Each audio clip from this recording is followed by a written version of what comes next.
In the last couple of weeks, SI have dropped information about the game Football Manager. Some of it has appeared on YouTube, some of it has appeared on blogs. And I know for some of you, you're even wondering where the blog is. So today what I'm going to do is I'm going to talk about what I expect to see in the match engine based on what SI have revealed so far.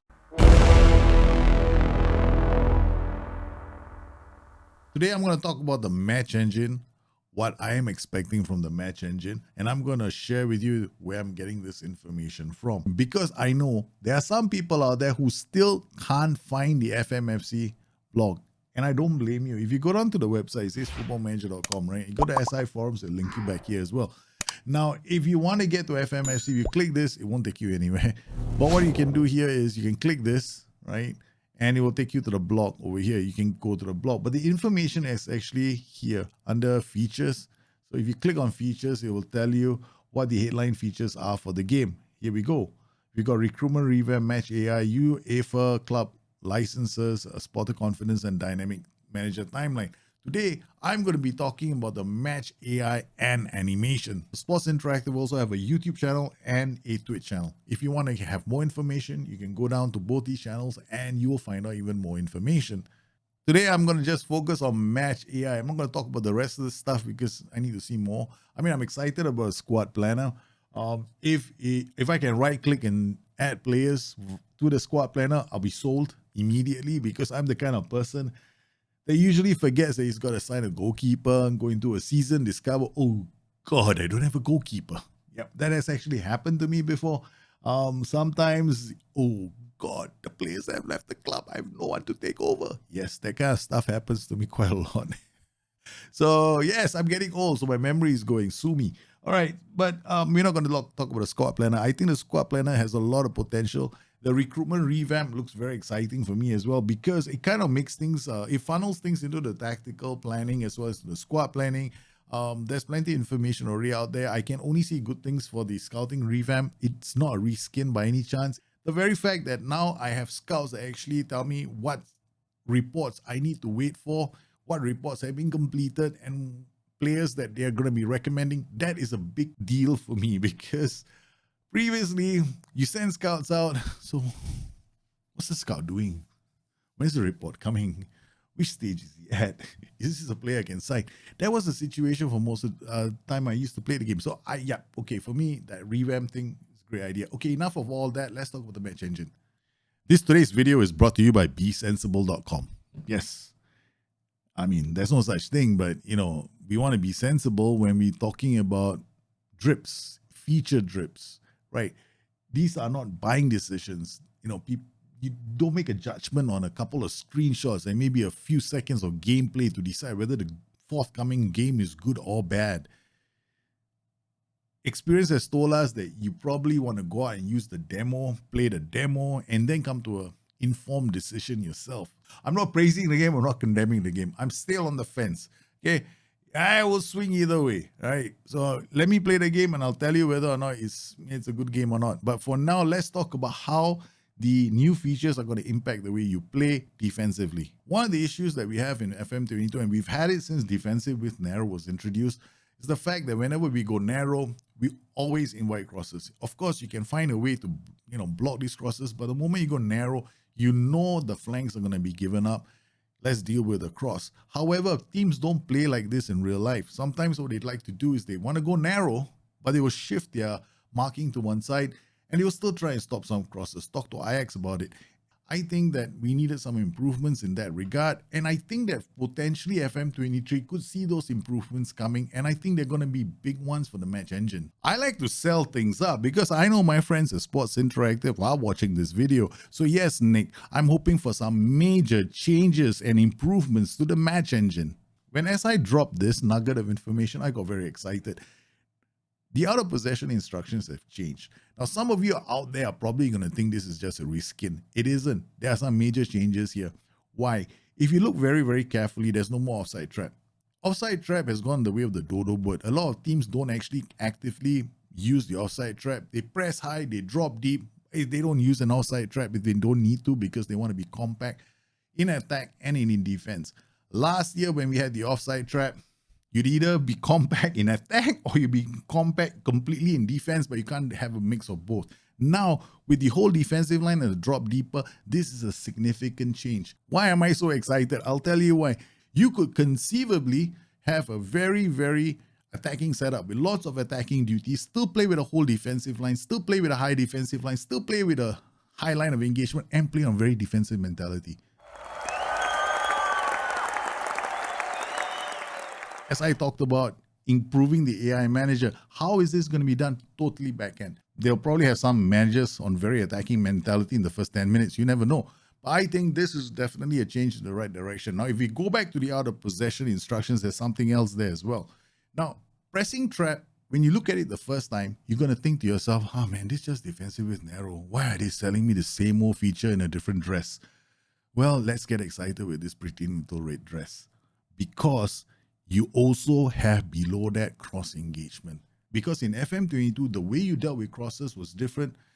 If you go defensive with narrow, expect the cross. If you go defensive wide, expect the run inside. But now you can actually set a narrow formation up and then stop crosses at the source.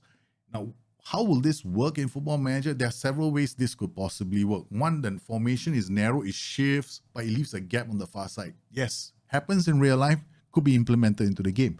The problem in FM22, and it's a very big problem, I alluded to this on our last live stream.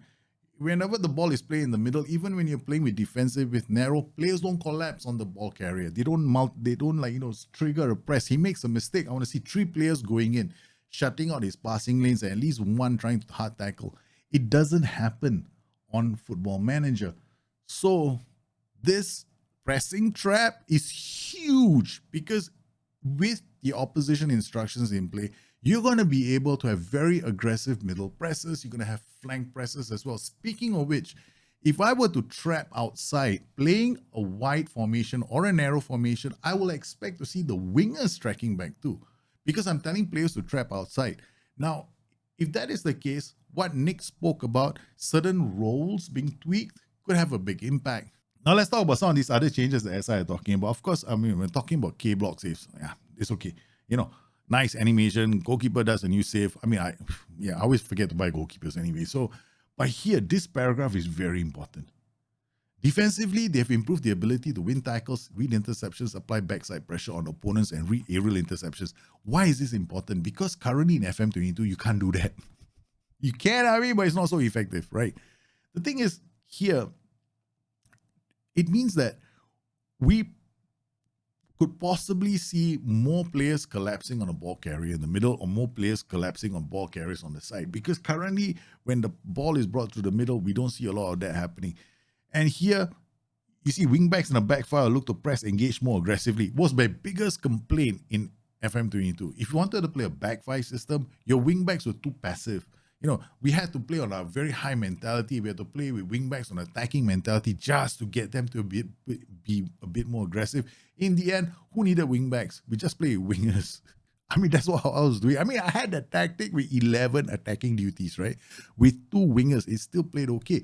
Problem was, you couldn't really play defensively, right? So right now, when I read this, and if you think about that trap inside, trap outside, and stop crosses, it just tells me that I can actually, I foresee it happening where you can actually get players to collapse on ball carriers somewhere on the pitch, because this is what this paragraph is actually telling me. See, the next paragraph is quite interesting. Going forward, players in 23 can have more realistic touches in their attempts to get the ball perfectly under control. And then it also has different decisions that players will make based on these first touches. Remember slices? They added it a couple of seasons ago, right, in Football Manager. Players can change their decisions based on the conditions that are happening at that point in time. So in older days when we played Football Manager, player dribbles, goes straight, he goes in a straight line. Now, what I'm expecting, player dribbles, hey, blockage, go right, blockage, go left. That could happen on FM23. This is what it's telling me. Players can change their decision-making in a very interesting way because it depends on certain attributes that they have. I'll be able to see certain other things happening in the game. Pretty excited with this change because it's a very positive change to the match engine. Now, one of the things that they talked about here is something that I was complaining about. I was one of those guys writing a lot of bug reports because I was very unhappy in this. When they get into attacking positions, they are more likely to cut onto their stronger foot. It was such a bugbear for me in FM22. I mean, it's okay. We got the inside force to work well. They started cutting inside, bringing the ball in. But I still felt that players were not taking enough shots with their favorite foot. I would see players scoring with their left foot when their preferred foot was the right most of the time. So it became quite annoying. Now, this is going to be a very good change if they manage to pull it off. Now, this next paragraph got me all excited. They're going to make tweaks to player roles, and they focus on 3 of the roles that I think are a bit overpowered in Football Manager 22. The Mazzala, the advanced playmaker, and central midfielders on attack. The one role they didn't mention here was the inverted wingback on support or attack. The thing is, the Mazzala is God's gift to crossing in Football Manager 22. Put a Mazzala and a wingback together, play at the right tempo, and you get this crossing monster in the half spaces. Very dangerous, especially since he doesn't attack from such a high position. He can do this from a very deep position. Somewhere before the final third, he does these crosses which are hard to mark. Then we got the advanced playmaker. Look at Gutierrez in my game, right? He's the master craftsman, creates loads of opportunities for the rest of his teammates playing in an advanced playmaker position. And then we got a central midfielder on attack. Yes, we all saw the 4-1-3-2 and the 4-3-1-2 that we were creating, and the 4-3-3 where these guys were coming in unmarked. Thing is, I don't know what's going to happen in Football Manager 23. Are they going to dial this down or make it even more deadly? Because when they talked about getting them higher in the half spaces during build-up play, it will impact how these players are playing. CM on attack duty was starting too deep and attacking coming in unmarked. So it could nuke the CM on attack a bit more. The advanced playmaker higher, this is going to be dangerous because advanced playmaker right now isn't sitting so high. It's always unmarked. Now, if they do this, it'll just make them a bit more interesting roles. It could just be the death knell of the Mazzala advanced playmaker or CM on attack. I don't know. We'll have to play this game a couple of times. And I think the Mazzala is still going to be very, very strong. The CM on attack could find himself in a bit of trouble right now, especially if they are able to improve the defensive side of the game.